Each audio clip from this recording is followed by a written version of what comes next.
My name's Tim Hall, and I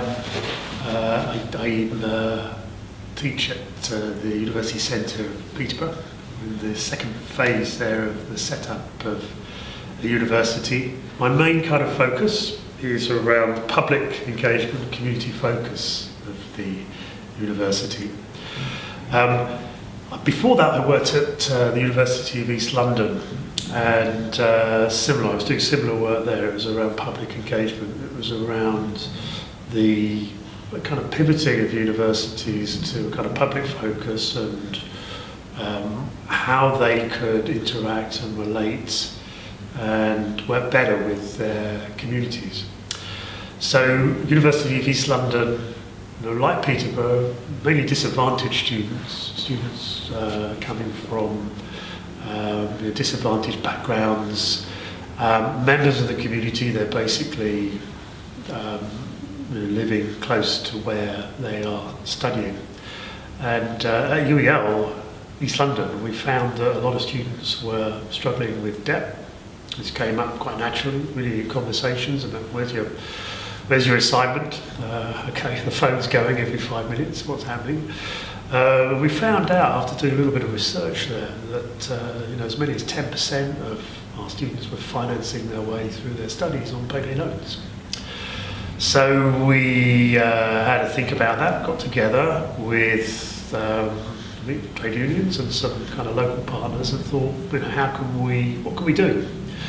We developed a financial education program with a local social enterprise called Money A&E, and we also started relating to organisations around us, Newham Council, the payday lenders too, TfL. We managed to get the adverts removed targeting students on the campus and on the station, serving the campus, etc.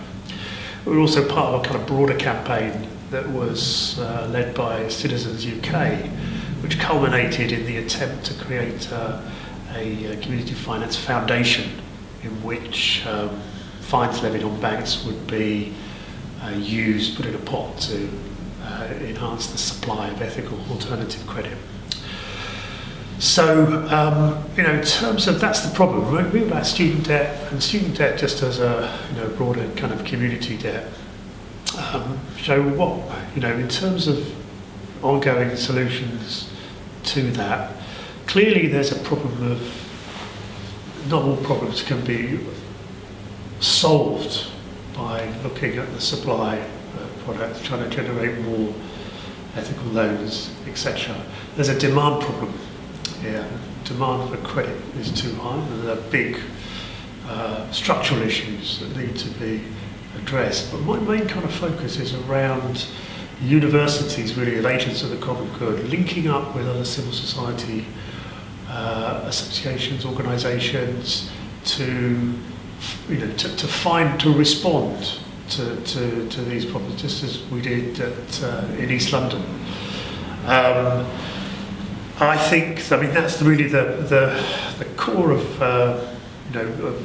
how can universities pivot away from simply becoming places where research takes place and where students are educated and supported into the graduate job market, to addressing and working with communities to, if not entirely solve, then respond to these kinds of problems.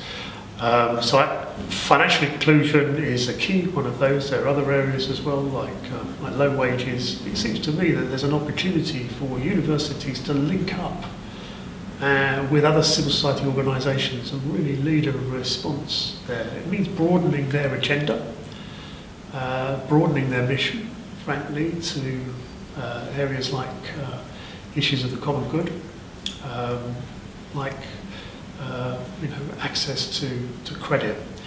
So, in conclusion, then I would say that, of course, there needs to be action on debt.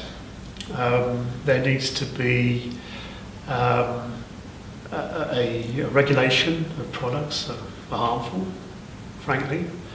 There needs to be a boost or a resourcing of alternatives.